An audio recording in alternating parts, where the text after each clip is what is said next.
Brom, Hull. Former Leicester City manager Craig Shakespeare has died at the age of 60, his family has announced. Shakespeare was undergoing treatment for cancer back in October 2023. As well as managing Leicester, he also worked for West Brom, Hull, Everton, Watford, Aston Villa and Norwich, and had a spell as England assistant boss in 2016.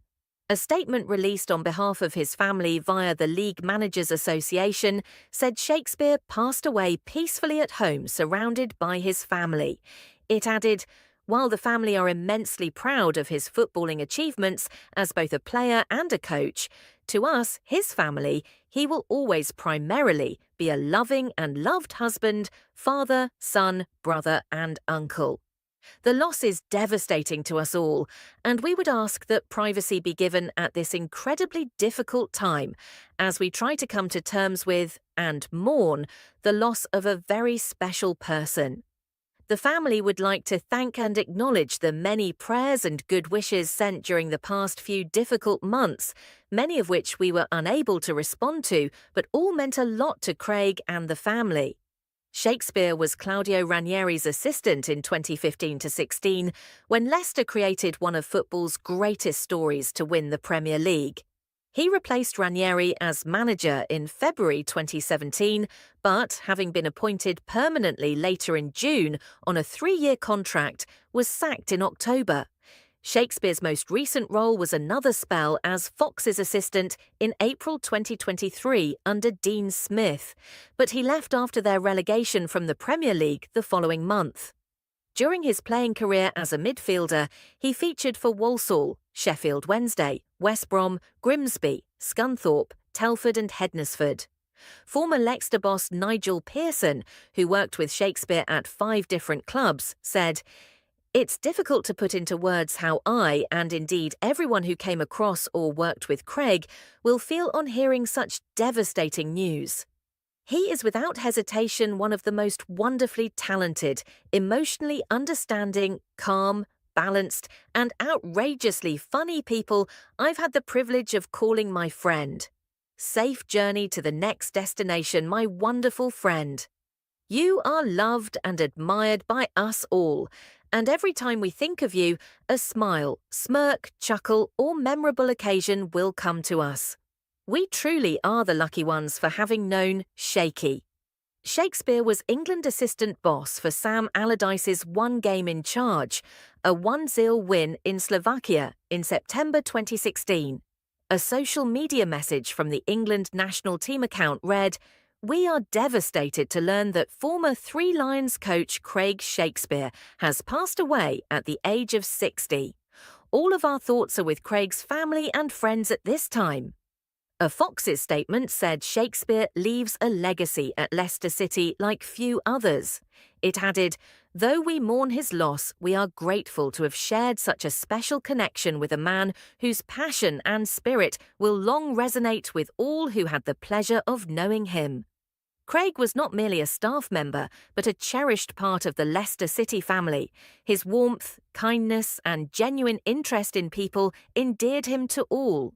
His loss will be felt deeply by the many friends he still has at Leicester City and beyond. Supporters, colleagues and friends won't ever forget the immeasurable impact Craig had on the football club and its staff. Subscribe for more updates. Kamala Harris will begin a U.S. tour with her new running mate next week, indicating that she may unveil her choice by Monday. The pool of candidates for Democratic vice president has been narrowed to a group of 5, according to CBS, the BBC's U.S. partner. A decision is required before the Democratic National Convention, which starts on the 19th of August in Chicago. The presidential election is in November. Once Ms. Harris's running mate is announced, the two are expected to tour the battleground states. Here is a look at the 5 finalists, according to CBS. Josh Shapiro, Pennsylvania governor.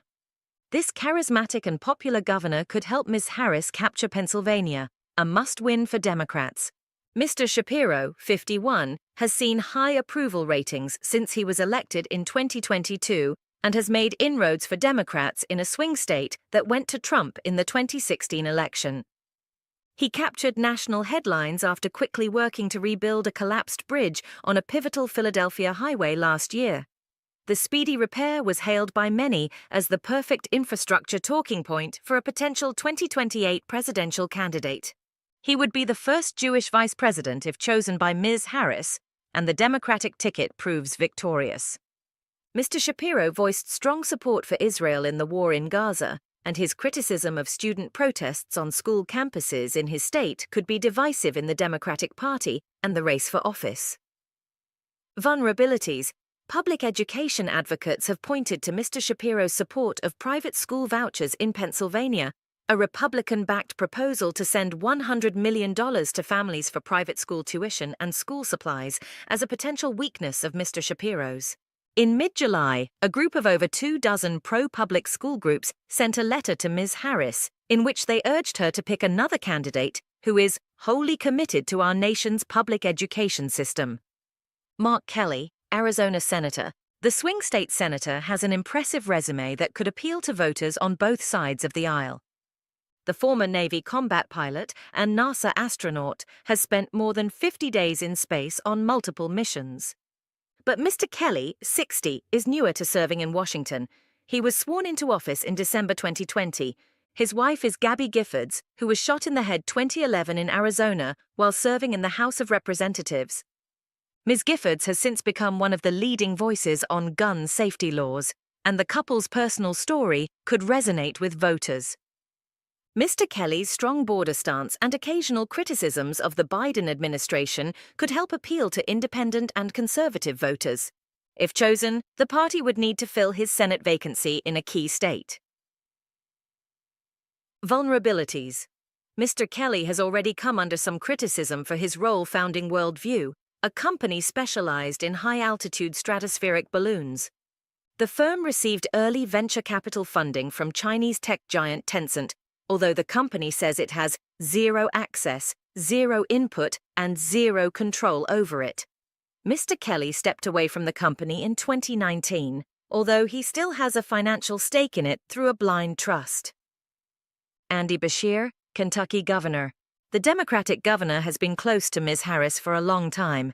Mr. Beshear, 46, has been able to carve out a successful career as a Democrat in a state that Donald Trump carried by 20 points in the last election. It is an appealing characteristic that could sweeten the Democratic ticket. He has given a number of viral interviews criticizing Donald Trump's vice presidential choice, J.D. Vance, and his opinions on the Appalachia region.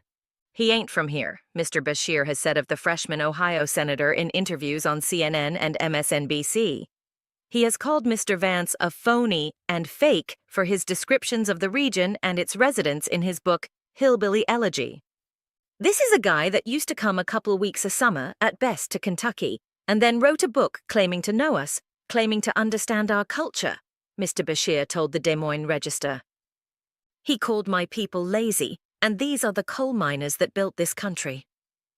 Mr. Beshear often professes his Christian faith and its impact on his personality and work.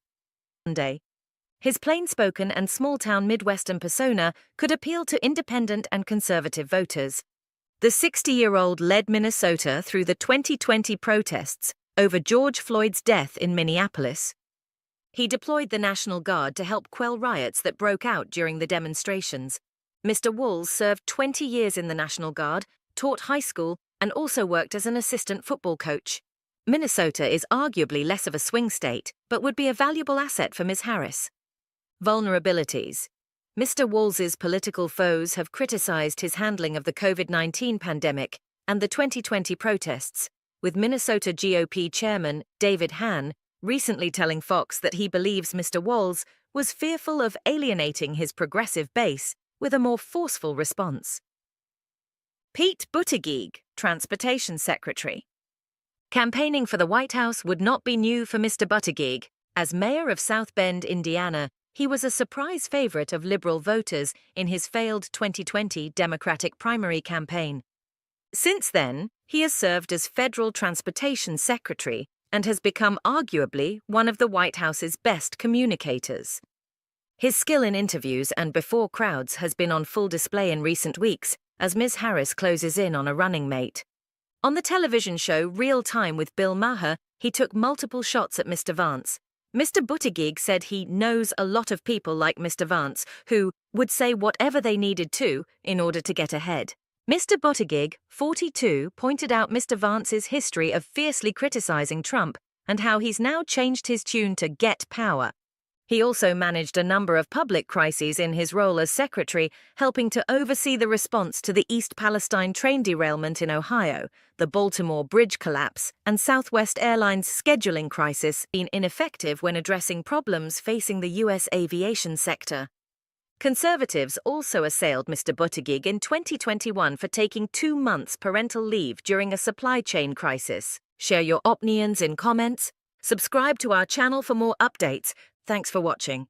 The number of unlawful crossings by migrants at the U.S. southern border has dropped for the 5th consecutive month, according to official data. U.S. Border Patrol agents apprehended around 57,000 migrants along the border in July, the lowest recorded since September 2020. The numbers are down significantly from December, when around 250,000 migrants were caught crossing the border. President Joe Biden's administration has credited the decrease to recent actions by him to tackle illegal immigration into the U.S., an election-year political vulnerability for the Democrats. This is the product of a number of actions this administration has taken, said Homeland Security Secretary Alejandro Mayorkas in an interview with CBS this week. Mr. Mayorkas said those actions include an executive order signed last month by President Joe Biden that allows U.S. immigration officials to deport migrants without processing their asylum claims. The measure has been called one of the most restrictive border policies by a Democratic president in recent times, and was criticized by left-wing members of the party. At the time, the president vowed that his executive order would help us gain control of our border. He added that doing nothing is not an option. Government data shows that the number of migrants stopped at the U.S.-Mexico border had dropped even before the order. Border Patrol recorded 141,000 apprehensions in February, 137,000 in March, 129,000 in April, 118,000 in May, and 84,000 in June. The figures do not include official border crossings, where the Biden administration has been processing around 1,500 migrants each day through a smartphone app that schedules appointments between migrants and U.S. border agents. On the other side of the border, Mexican officials have also been working to curb illegal migration, including stopping people before they attempt to cross onto U.S. soil. The southern border has been a political headache for the Biden administration heading into November's election. Mr. Biden has been repeatedly criticized by Republicans and their party's presidential nominee, Donald Trump, who said last month that the president had surrendered our southern border. The president hit back, accusing the Trump camp of an extremely cynical political move by pressing Republican politicians to block a proposed border plan in Congress earlier this year. Subscribe for more updates. The biggest prisoner exchange between Russia and the West since the Cold War era took place earlier on Thursday, with 24 people released in total, the U.S. has confirmed. The White House said 16 prisoners had been freed and were on their way back to Europe and the U.S. Among them is Wall Street Journal reporter Evan Gershkovich. In return, 8 Russian prisoners have been released from prisons in the U.S., Norway, Germany, Poland, and Slovenia, including individuals accused of intelligence activities. The children of 2 of the prisoners also returned to Russia. The swap took place on the runway at Ankara Airport earlier on Thursday. President Joe Biden has confirmed U.S. Marine veteran Paul Whelan, Russian-American journalist Alsu Kurmasheva, and Russian-British activist Vladimir Kara-Murza, who has a U.S. green card, are also on their way back to the U.S. The deal had been more than 18 months in the making and appears to have hinged on Moscow's demand for the return of Vadim Krasikov. He was serving a life sentence in Germany for carrying out an assassination in a Berlin park and is now back in Russia. Senior U.S. administration officials described him as a bad dude and said he was certainly the biggest fish the Russians wanted back. Russian President Vladimir Putin and other senior officials, along with a guard of honor, met the returning Russians at Moscow's Vnukovo airport. Earlier prisoner swap discussions had included jailed Russian opposition leader Alexei Navalny, but the offer collapsed when he died in February. His widow Yulia welcomed the swap, describing it as a joy.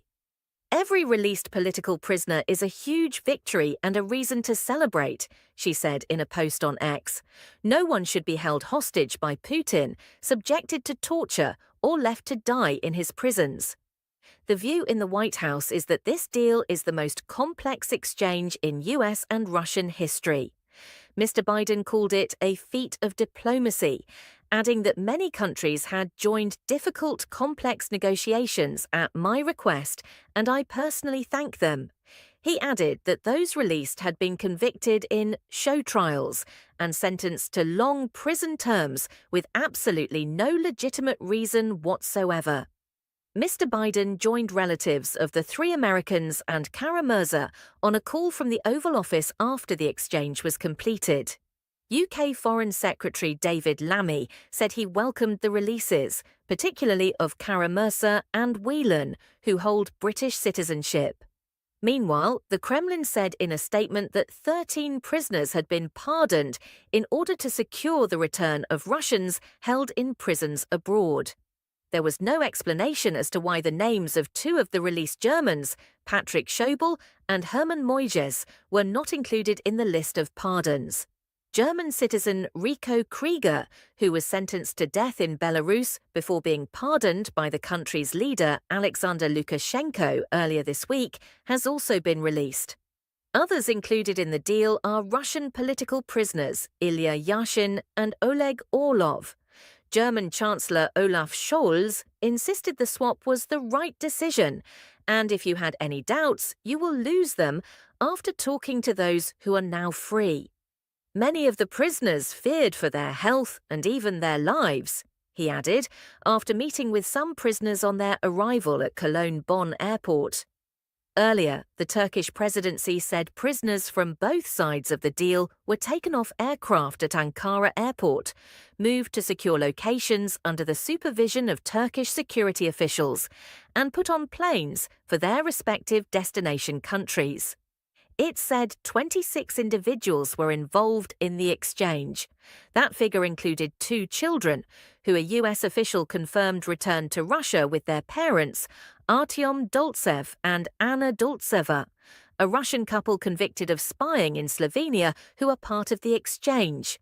The exchange comes after days of speculation about a major swap between various countries, which increased after several dissidents and journalists jailed in Russia were moved from their prison cells to unknown locations. Although secret prison transfers are common in Russia, the multiple disappearances of well-known prisoners was unusual. The last high-profile prisoner swap took place in December 2022. When US basketball star Brittany Griner was exchanged on the tarmac at Abu Dhabi Airport for notorious Russian arms dealer Viktor Bout, who had been held in an American prison for 12 years. The last comparable one occurred in Vienna in 2010, when 10 Russian spies held in the US were swapped for 4 alleged double agents held in Russia. One of them was Sergei Skripal, a former military intelligence officer, later poisoned by nerve agent Novichok in Salisbury in 2018. Tensions between Moscow and the West have been high in recent years, especially since the Russian invasion of Ukraine in February 2022. Subscribe for more. 3 Americans, including Wall Street Journal reporter Evan Gershkovich, who were freed in a prisoner swap deal with Russia, have arrived back on US soil.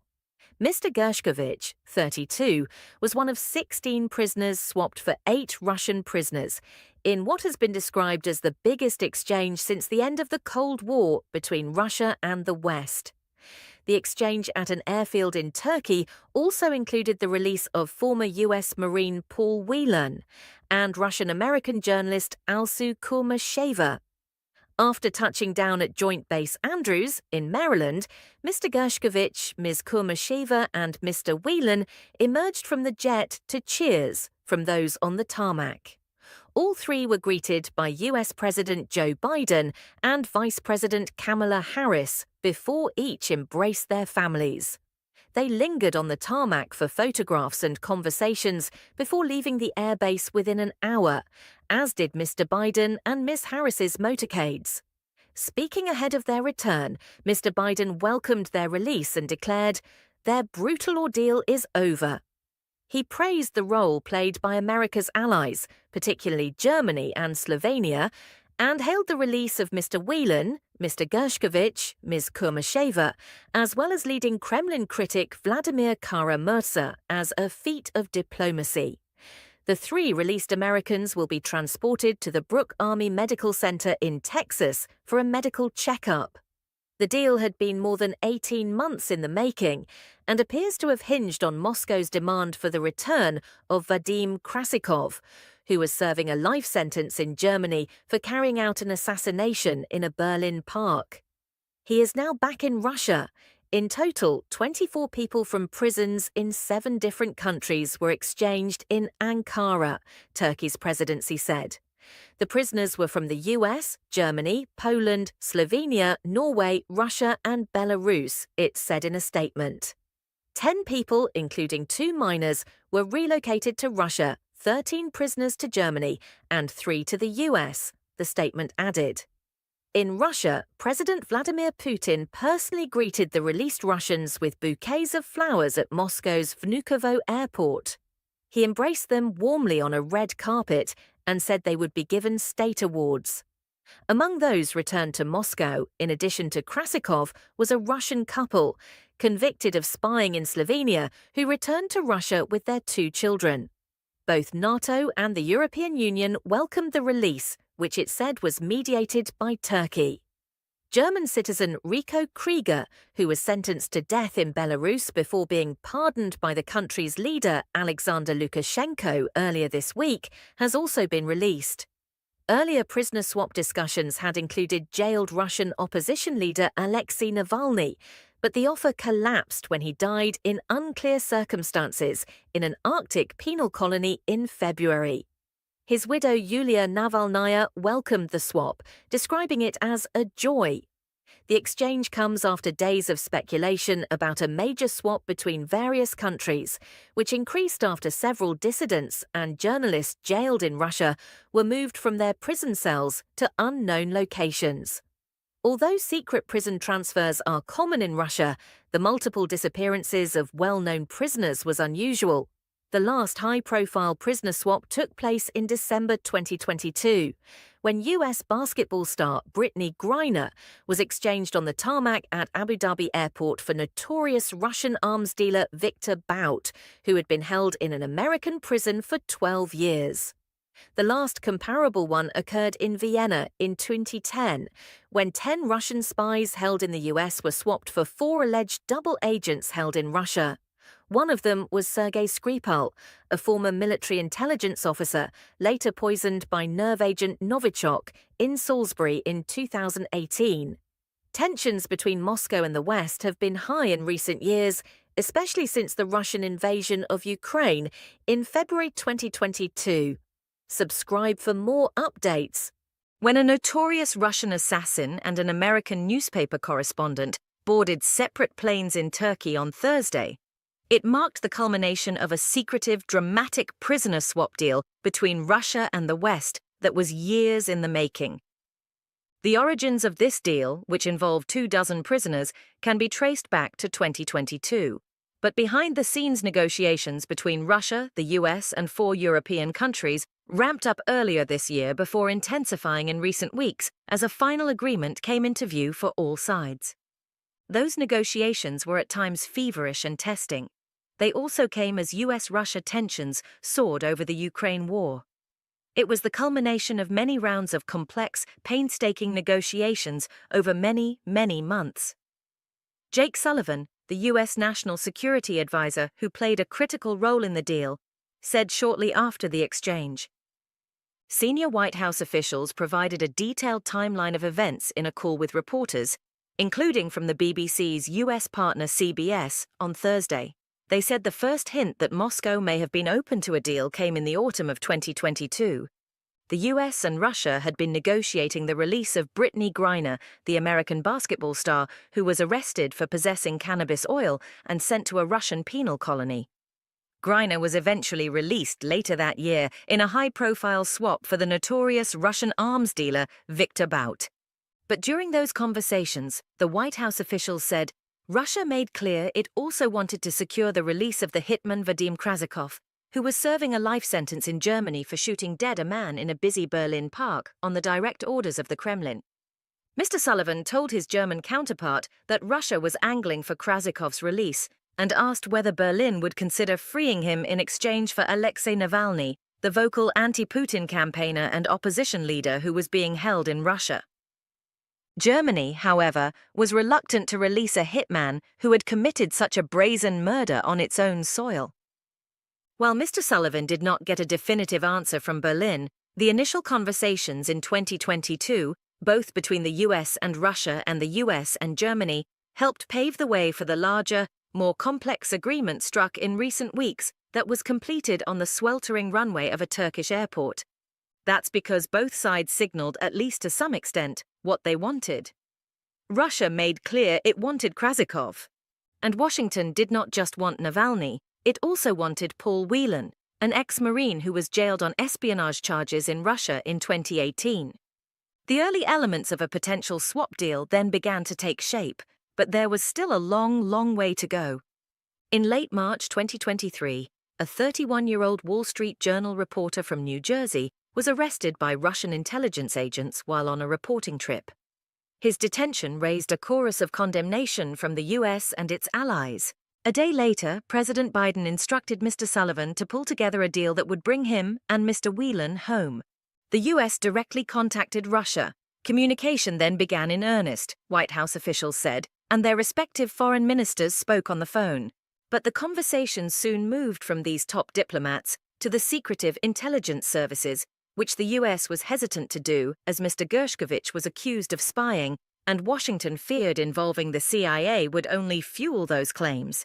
As the wheels of these tense negotiations were turning in late 2023, the US came to understand that the release of the hitman Krasikov was key to any successful deal, according to senior White House officials. Offers were made to Russia that did not include the 58-year-old assassin. They were always rebuffed. Given Krasikov was in jail in Germany and not the US, Washington did not have the power to free him unilaterally. Mr. Sullivan spoke to his German counterpart almost weekly in late 2023 and early January 2024, in an effort to convince him to exchange Krasikov and meet Russia's key demand for this deal. Any potential agreement, according to the White House officials, absolutely hinged on Germany releasing Krasikov. Moscow's position, they said, was ultimately that its jailed spies should be returned in exchange for the Americans it accused of spying. With this in mind, the US worked to find more Russian spies held by its allies who could form part of a major deal. US officials, diplomats, and CIA staff traveled the world looking for friendly governments willing to release prisoners fitting that description, according to the Wall Street Journal. A sign of their success came on Thursday, when Russians were released from prisons in Poland, Slovenia, and Norway. In February of this year, German Chancellor Olaf Scholz met President Biden at the White House, and according to the account provided by the White House officials on Thursday, they discussed options for a swap that included all the key people: Krasikov, Navalny, Whelan, Gershkovich. There were positive signals from Russia, too. In an interview with former Fox News host Tucker Carlson in early February, Vladimir Putin spoke about Mr. Gershkovich. "I do not rule out that Mr. Gershkovich may return to his homeland," he said. But on the 16th of February 2024, just days after that interview and the White House meeting between Chancellor Scholz and President Biden, and before any offer could put to the Russians, the potential deal collapsed in tragic circumstances. Arguably the most high-profile prisoner who could have been included in the exchange, Alexei Navalny, died in his Siberian prison cell, aged 47. Supporters and relatives, as well as many foreign leaders, blamed Mr. Putin for his death. Russian authorities said he died of natural causes. While almost nothing was known about the negotiations at the time of his death, Mr. Navalny's colleague Maria Pevchik said publicly that he had been close to being freed in exchange BBC News was unable to independently verify her claims at the time. The Kremlin, meanwhile, publicly denied that a potential agreement had been close. But on Thursday, the White House confirmed it had been working to include Mr. Navalny in the deal, which ultimately saw 3 people who had worked with the opposition figure freed from Russian custody. "The team felt like the wind had been taken out of our sails," a visibly emotional Mr. Sullivan said as he described the impact of Mr. Navalny's death. Mr. Gershkovich's mother and father, in a dramatic coincidence, were meeting Mr. Sullivan at the White House on the day Mr. Navalny's death was announced.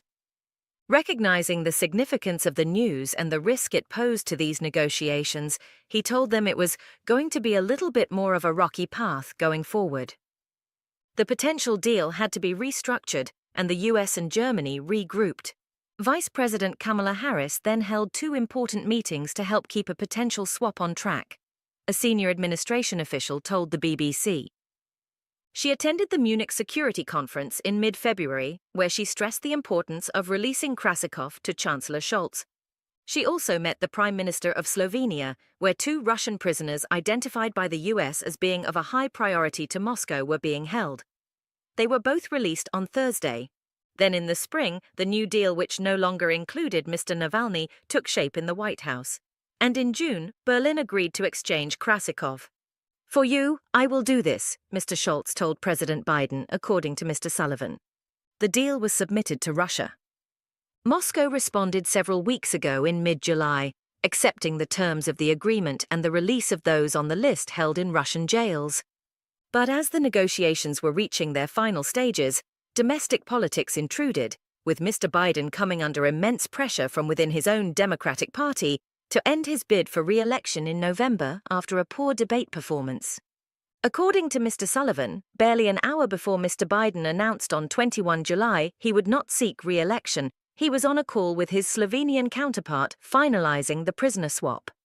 As with any high-stakes prisoner swap, the deal was not guaranteed even as the aircraft were lined up and the prisoners' routes home finalized. "We held our breath and crossed our fingers until just a couple of hours ago," Mr. Sullivan said on Thursday afternoon. President Biden later posted a picture of the released Americans together on a plane headed for US soil, along with a short caption.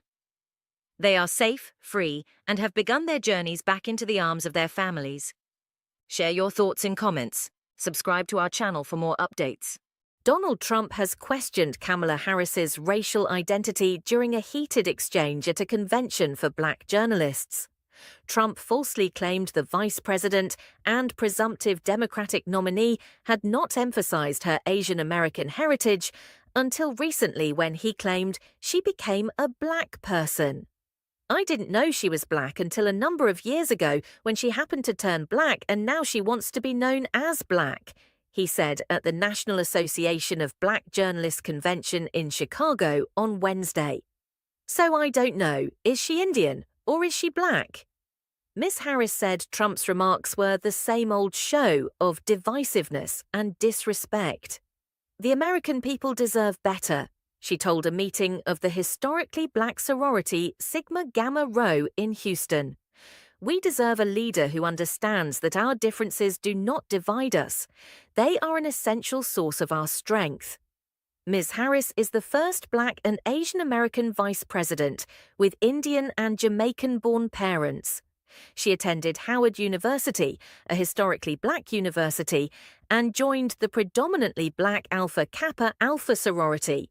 She became a member of Congressional Black Caucus after entering the Senate in 2017. Trump's claims prompted a heated exchange with ABC News correspondent Rachel Scott, one of the moderators of the Chicago event. "I respect either one," the Republican said in reference to Harris's racial identity. "But she obviously doesn't because she was Indian all the way, and then all of a sudden she made a turn, and she became a black person." White House Press Secretary Karine Jean-Pierre said, "No one has any right to tell someone who they are, how they identify. That is no one's right." "Who appointed Donald Trump the arbiter of blackness?" asked Representative Richie Torres of New York. He described Trump as a relic of a racist past.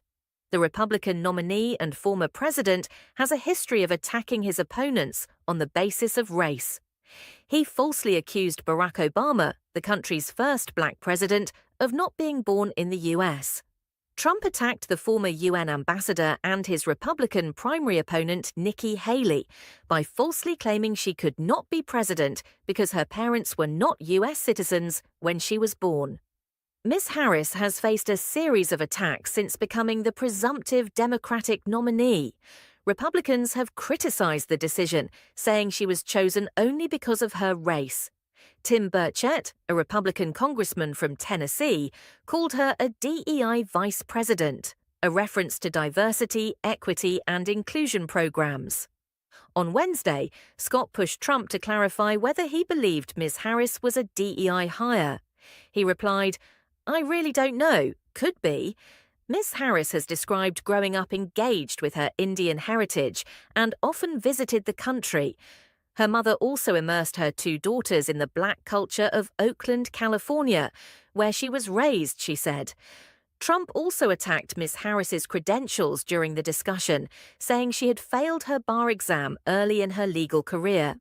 His comments were met with murmurs from the crowd.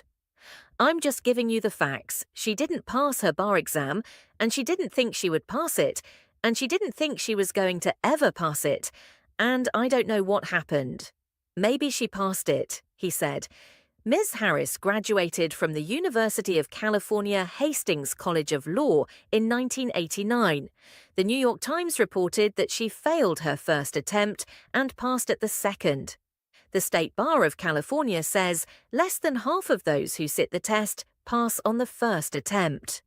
The Chicago discussion began with a contentious back and forth between Scott and the former president. Trump accused the journalist of giving a very rude introduction when she began the conversation, asking about his past criticism of black people. She cited Trump calling black journalists' questions stupid and racist, and that he had dinner with a white supremacist at your Mar-a-Lago resort.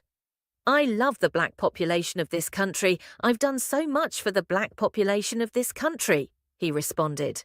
The former president criticized the conversation hours later on his social media platform. "The questions were rude and nasty, often in the form of a statement, but we crushed it," he said. Subscribe to our channel for more updates. A 17-year-old has been charged with the murder of 3 girls at a dance class in Southport. Baby King, 6, Elsie Stankham, 7, and 9-year-old Alice De Silva Aguiar died after a knife attack at a Taylor Swift-themed event in the Merseyside town on Monday. The teenager, who is due to appear at Liverpool City Magistrates Court later on Thursday, has also been charged with 10 counts of attempted murder. 8 other children and 2 adults who were at the event in the Hart Space Centre were injured, with some still believed to be in a critical condition. The defendant, who cannot be named because of his age, has also been charged with the possession of a bladed article. Merseyside police announced the charges during a press conference just after midnight. Ursula Doyle, Deputy Chief Crown Prosecutor for the Crown Prosecution Service, Mersey, Cheshire, said, "We remind all concerned that criminal proceedings against the defendant are active and that he has the right to a fair trial. It is extremely important that there should be no reporting, commentary, or sharing of information online which could in any way prejudice these proceedings. Our thoughts remain with the families of all of those affected by these harrowing events." Chief Constable of Merseyside Police Serena Kennedy said, "Whilst these charges are a significant milestone within this investigation, this remains very much a live investigation, and we continue to work with our partners from Lancashire Police and Counter-Terrorism Police in the Northwest." The summer holiday dance class on Hart Street in Southport was being held for primary school children aged 6 to 10. Police were called to reports of a stabbing there just before 11:50 BST on Monday. When officers arrived, they found that multiple people, many of whom were children, had been subjected to a ferocious attack and had suffered serious injuries, Ms. Kennedy said. Police believe a person armed with a knife walked into the building and attacked those inside. 2 adults were critically injured bravely trying to protect the children from the attack, police said. In a tribute issued through police, Bebe's family said, "No words can describe the devastation that has hit our family as we try to deal with the loss of our little girl, Bebe." Meanwhile, the family of Alice said, "Keep smiling and dancing like you love to do, our princess. Like we said before to you, you're always our princess, and no one would change that. Love from your hero, Daddy and Mummy." Separately, more than 100 people were arrested in a protest in central London on Wednesday night following the deaths in Southport, the Metropolitan Police said. The Met said it made arrests for a range of offences, including violent disorder, assault on an emergency worker, and breach of protest conditions on Wednesday evening. It followed separate unrest in Southport on Tuesday, which came hours after a peaceful vigil was attended by thousands to remember the girls who died. A large group of protesters attacked the front of a mosque, throwing bricks, bottles, fireworks and rocks, while police officers used riot shields to defend themselves as wheelie bins were hurled towards them. A police vehicle was also set on fire.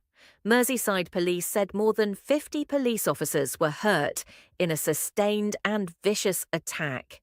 The force said the violence was believed to have involved English Defence League supporters. It added that those behind the violence had been fired up by social media posts, which incorrectly suggested an Islamist link to Monday's stabbing. In a message widely shared on social media, Elsie's mother Jenny Stancombe condemned the violence. "This is the only thing that I will write, but please stop the violence in Southport tonight," she wrote. "The police have been nothing but heroic these last 24 hours, and we don't need this." Several officers were also injured in separate disorder in Hartlepool on Wednesday, Cleveland police said, after violence broke out in the town. Disorder was also reported in Manchester and Aldershot. No arrests have been made. Following the incidents, the Prime Minister Sir Keir Starmer will meet senior policing leaders in Downing Street on Thursday. The Prime Minister's press office said the meeting would be to offer them the government's full backing following multiple high-profile incidents of extreme violence and public disorder on our streets. He will say that the shocking events in Southport this week serve as a reminder of the bravery of our emergency service workers and the vitally important work they do to keep the public safe, it said. While the right to peaceful protest must be protected at all costs, he will be clear that criminals who exploit that right in order to sow hatred and carry out violent acts will face the full force of the law. Subscribe for more updates. Hamas says its political leader Ismail Haniyeh has been killed in an Israeli attack in the Iranian capital. According to Iranian media, an airstrike hit a building for war veterans in Tehran, where Haniyeh was staying at around 2:22:30 GMT. Haniyeh, 62, was widely considered Hamas's overall leader and played a key role in negotiations aimed at reaching a ceasefire in the Gaza Strip. Israel has not commented, but it has promised to destroy Hamas following the 7 October attack on southern Israel, which killed 1,200 people.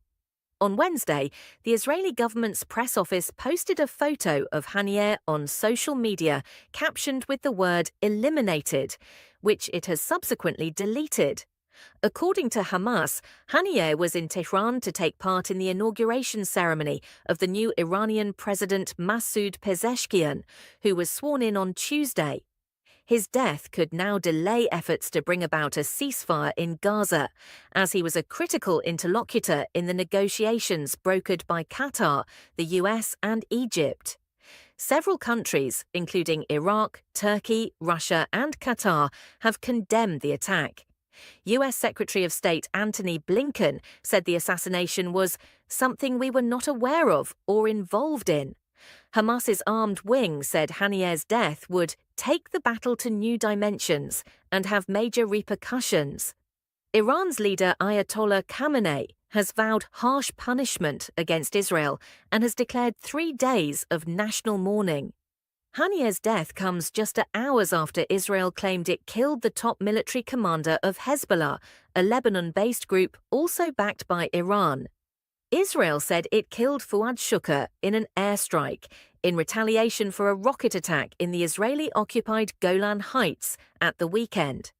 Hezbollah has not yet confirmed that a senior commander was killed by an Israeli attack in Beirut on Tuesday, but has said Shukr was in a building which was targeted.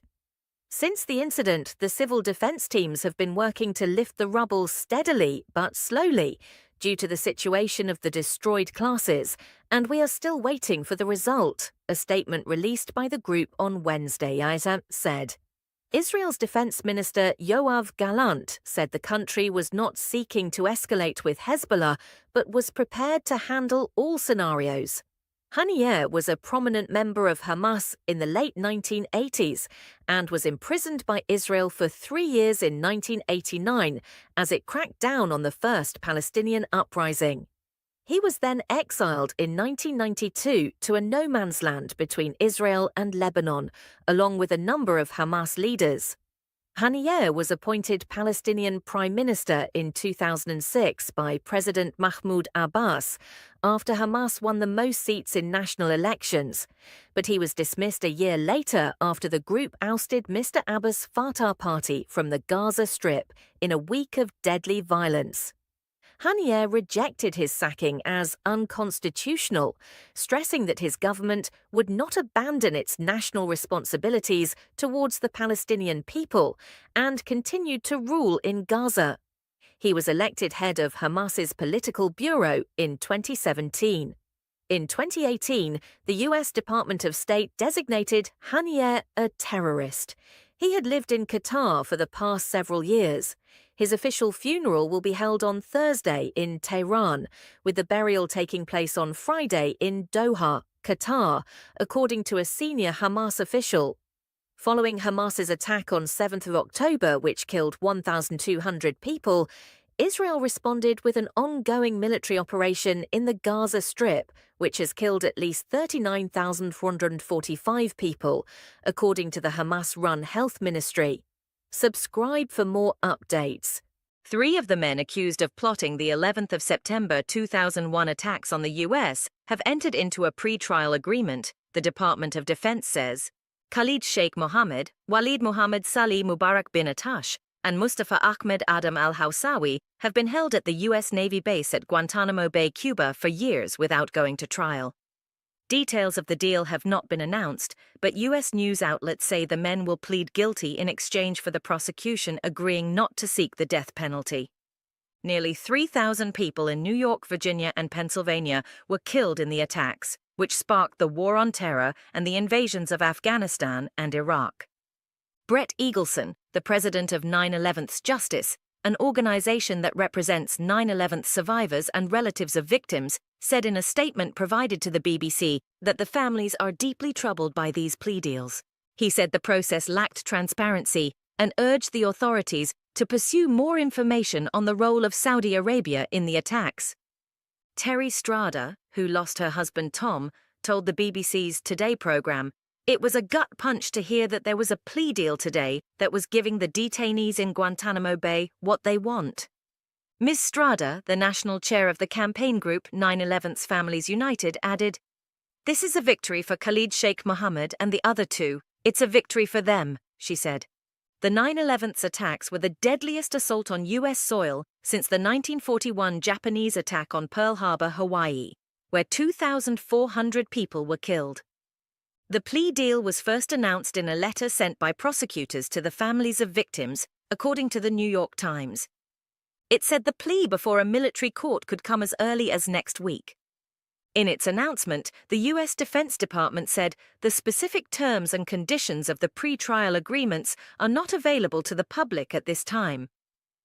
The men have been accused of a litany of charges, including attacking civilians, murder in violation of the laws of war, hijacking and terrorism. Khalid Sheikh Mohammed is widely considered the architect of the attack, in which hijackers seized passenger planes and crashed them into the World Trade Center in New York and the Pentagon outside of Washington. A 4th plane crashed into a field in Pennsylvania after passengers fought back. Mohammed, a US-educated engineer, was captured along with Hawsawi in Pakistan in March 2003. Prosecutors argued that he brought his idea of hijacking and flying planes into U.S. buildings to al-Qaeda leader Osama bin Laden, and later helped recruit and train some of the hijackers. He was subjected to a number of enhanced interrogation techniques, including waterboarding, simulated drowning, at least 183 times before the practice was banned by the U.S. government. The trial has been delayed for so long, partly because of fears that the so-called brutal interrogation techniques, which critics say amounted to torture, could have undermined the evidence against the detainees. This is the least bad deal in the real world that would ever happen, national security analyst Peter Bergen told CNN. In September, the Biden administration reportedly rejected the terms of a plea deal with 5 men held at the U.S. Navy base in Cuba, including Mohammed. The men had reportedly sought a guarantee from the president that they would not be kept in solitary confinement and would have access to trauma treatment. The White House National Security Council said that the president's office was told on Wednesday of the new deal and had played no role in negotiations. 15 of the 19 plane hijackers were Saudi nationals, and families are bringing a lawsuit against the kingdom, which denies any involvement. Republicans were quick to attack the Biden administration for striking a deal with the accused. Senate Minority Leader Mitch McConnell condemned the move as a revolting abdication of the government's responsibility to defend America and provide justice. The only thing worse than negotiating with terrorists is negotiating with them after they are in custody, he said. What happened on 9/11? On Tuesday, the 11th of September, 2001, suicide attackers seized U.S. passenger jets and crashed them into 2 New York skyscrapers, killing thousands of people. The attack remains one of the most traumatic events of the century, not only for Americans, but also for the world. What were the targets? 4 planes flying over the eastern U.S. were seized simultaneously by small teams of hijackers. They were then used as giant, guided missiles to crash into landmark buildings in New York and Washington. 2 planes struck the Twin Towers of the World Trade Center in New York. The first hit the North Tower at 8:46 Eastern Time, 12:46 GMT. The second crashed into the South Tower at 9:03. The buildings were set on fire, trapping people on the upper floors and wreathing the city in smoke. In less than 2 hours, both 110-story towers collapsed in massive clouds of dust. At 9:37, the third plane destroyed the western face of the Pentagon, the giant headquarters of the U.S. military just outside the nation's capital, Washington, D.C. The fourth plane crashed in a field in Pennsylvania at 10:03 after passengers fought back. It is thought the hijackers had meant to attack the Capitol building in Washington, D.C. How many people died? In all, 2,977 people, not counting the 19 hijackers, lost their lives, most of them in New York. All 246 passengers and crew aboard the 4 planes were killed. At the Twin Towers, 2,606 people died, then or later, of injuries. At the Pentagon, 125 people were killed. The youngest victim was 2-year-old Christine Lee Hansen, who died on one of the planes with her parents Peter and Sue. The oldest was 82-year-old Robert Norton, who was on another plane with his wife Jacqueline, en route to a wedding. When the first plane struck, an estimated 17,400 people were in the towers. Nobody survived above the impact zone in the North Tower, but 18 managed to escape from the floors above the impact zone in the South Tower. Citizens of 77 different countries were among the casualties. New York City lost 441 first responders. Thousands of people were injured or later developed illnesses connected to the attacks, including firefighters who had worked in toxic debris. Who were the attackers? An Islamist extremist network called al-Qaeda planned the attacks from Afghanistan. Led by Osama bin Laden, al-Qaeda blamed the US and its allies for conflicts in the Muslim world. 19 people carried out the hijackings, working in 3 teams of 5 and 1 of 4 on the plane which crashed in Pennsylvania. Each group included someone who had received pilot training. This was carried out at flying schools in the US itself. 15 hijackers were Saudis, like bin Laden himself. 2 were from the United Arab Emirates, 1 was from Egypt, and 1 was from Lebanon. How did the US respond? Less than a month after the attacks, President George W. Bush led an invasion of Afghanistan, supported by an international coalition, to eradicate al-Qaeda and hunt down bin Laden.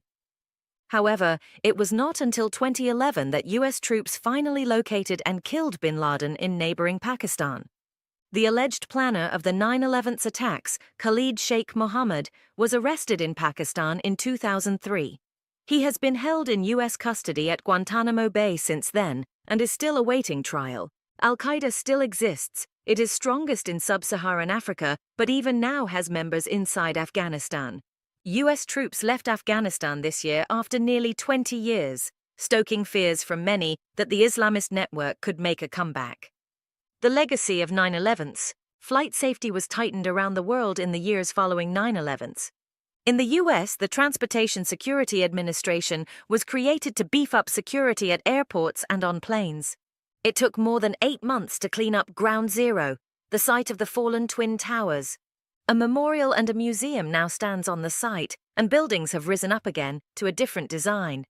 The completed centerpiece, One World Trade Center, or Freedom Tower, stands even higher, 1,776 feet, 541 m, than the original North Tower, which was 1,368 feet. Reconstruction at the Pentagon took just under a year, with staff back in their offices by August 2002. In a courtroom just feet away from 9/11 suspects, this grim anniversary has meant renewed focus on the 5 suspects in detention accused of involvement in the 9/11 attacks. The men, including Khalid Sheikh Mohammed, have all appeared in court in Guantanamo Bay this week after an 18-month hiatus in pre-trial hearings caused by the coronavirus pandemic. Behind the glass in the viewing gallery have been a small number of relatives of victims of the attacks, some members of non-profit organizations, and a handful of journalists, all there to observe proceedings. Guantanamo Bay already feels cut off from the world, and given the magnitude of this case and weight of the horrific crimes being considered a place to honor my brother than here with other family members. What, and with this, the prosecution team, she says. A trial like no other, it was noticeably difficult for most in the gallery to stop glancing, sometimes staring, at the defendants throughout the sessions. Khalid Sheikh Mohammed, diminutive and with a henna-dyed orange beard, bounded into the courtroom the first morning to his seat beside his legal team. He and the 4 other defendants talked throughout much of the proceedings, either to their legal teams or to each other. Khalid Sheikh Mohammed would often turn around for long periods, draping an arm over the back of his chair and chatting to Walid bin Attash, the defendant sitting directly behind him. The man believed to have conceived of the idea of the 9/11 attacks and overseen their planning, in animated discussion with one accused of training 2 of the hijackers. By their feet, it was noticeable that each of the 5 defendants had a large plastic tub filled with papers and files that they would often delve into. "They've got all sorts of things in there," says Alka Pradhan, a lawyer representing Ammar al-Baluchi, who is alleged to have provided logistical support to 9/11 attackers, including through money transfers. "They've got legal motions they want to talk to us about. They've got printouts from advocacy websites. Ammar, for example, will often ask us to print out recent material from his ongoing campaign with Amnesty International so he can discuss it," says Ms. Pradhan, indicating just how engaged all 5 defendants are in the direction their legal cases take. It is striking that many of the women that form part of the defense teams of the 9/11 suspects, like Alka Pradhan, wear the hijab in the courtroom in the presence of their clients. Some even cover themselves in an abaya, which they remove in sessions during which the defendants are not present. "I do it in the courtroom because several of the guys were tortured specifically by females in very specific ways. The intentional sexual humiliation by women," says Ms. Pradhan. "You can see a difference in the way they talk to you when you put the hijab on. It's not that they refuse to talk to me if I wear a hijab, and it's not that they have ever said you must wear hijab, but there is a difference in the way they interact with me," she says. "I'm glad they're so well taken care of." The 9/11 suspects are not shackled in the courtroom. They were not made to wear masks like everyone else, and their legal teams are allowed to bring them clothing deemed culturally appropriate and even paramilitary-style dress. This week, for Ramzi bin al-Shibh, the man believed to have organized one cell of the 9/11's attackers that included a camouflage jacket of the type Osama bin Laden often wore, and that his fellow defendants, including Khalid Sheikh Mohammed, have worn in hearings in the past. "I'm glad they're so well taken care of," says Elizabeth Berry, of the men accused of playing a part in the death of her brother, though the hurt she feels at seeing the defendants is abundantly clear. "I think we do take very good care of these guys, and it's obvious they get better healthcare than I get. But it's all part of the process. It's part of accepting that this is what has to happen in order for it to come to a resolution," says Dr. Berry. Resolution seems a very long way off. After all, a start date for the trial of these men has yet to be set. This week we heard defense teams question the very basis of the process here, given that the 9/11 suspects will be tried not in civilian courts, but military commissions, suggesting they cannot be accused of committing war crimes because there was no war, and as such, a military commission is not appropriate. The question of torture, the issue of torture, and the US authorities' secrecy about its use also continues to cast a long shadow over proceedings, with arguments about what evidence is admissible given what the defendants were subjected to at Guantanamo Bay and so-called black sites elsewhere. "There is no way to have a fair trial at this point if we are going to continue this charade," says Ammar al-Baluchi's lawyer, Alka Pradhan. "We have hundreds of motions still pending, all because the government at every juncture has said they are not going to give us basic information about where the guys were held, who talked to them, what questions were they asked, and in what way," she says. It is exasperating for the families of victims of the attacks that progress continues to be so slow 20 years after the attacks. "The United States is not on trial. The terrorists are," says Elizabeth Berry after the end of the final pre-trial session of the week. "I get frustrated, especially when I hear that we've lost family members who've never seen, have never had resolution to this. But I'm optimistic because we've started again and we're moving forward." Subscribe for more updates. Thanks for watching.